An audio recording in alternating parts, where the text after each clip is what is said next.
Hey everybody, welcome to another episode of the SMA Journey 51 series. Okay guys, today I'm going to be answering question number 10 in the Practical Problem series. And the question goes on to read, I have had to take my son, who has SMA type 3, to the emergency room a couple of times over the past few years. During stressful times like this, I tend to be absent-minded and I forget to take everything I need. My son is also terrified of needles, especially when they have to insert an IV. What suggestions can you give to help us remember everything we need to take and what items we can leave at home?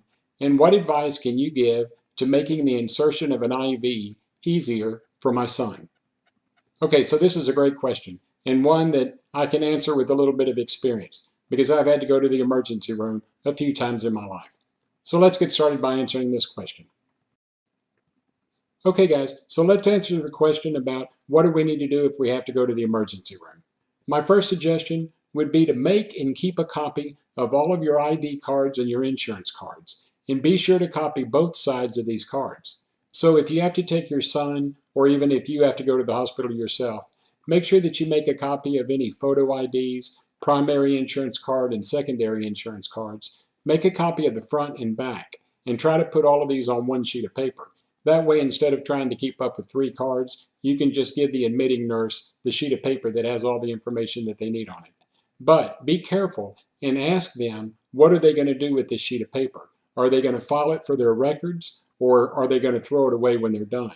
If they're not going to keep it for their records, make sure that you get this back so that you can destroy it the way you want, especially given the amount of identity theft going on in the world today.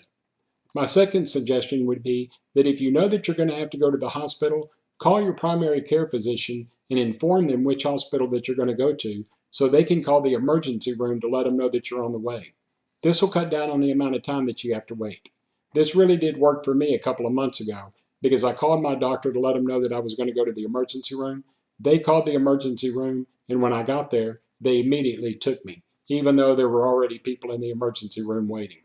So I guess by the doctor calling, it did push me up a little bit with regards to priority. My third suggestion would be remove watches, bracelets, rings, and all jewelry before going to the hospital if possible.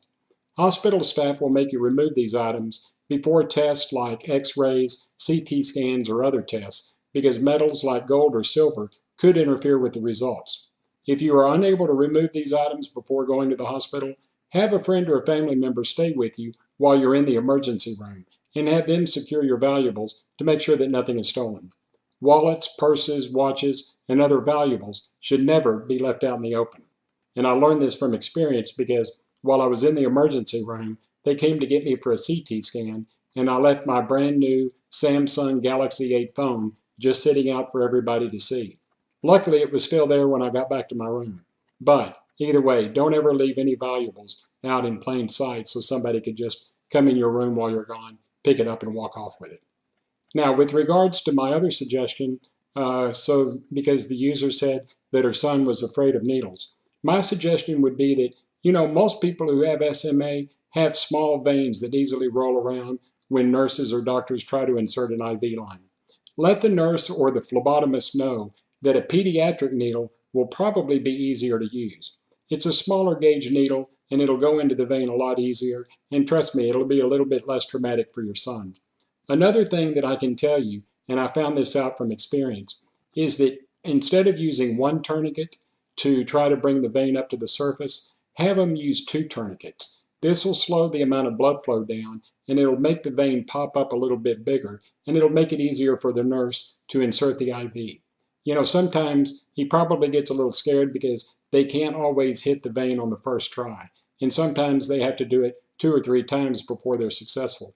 The bigger the vein, by using the 2 tourniquets, it'll make it a lot easier for the nurse. So I hope this answered your question.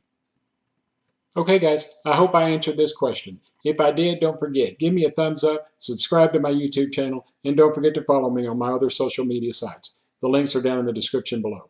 I hope you guys have a great day. God bless you, and until next time, bye-bye.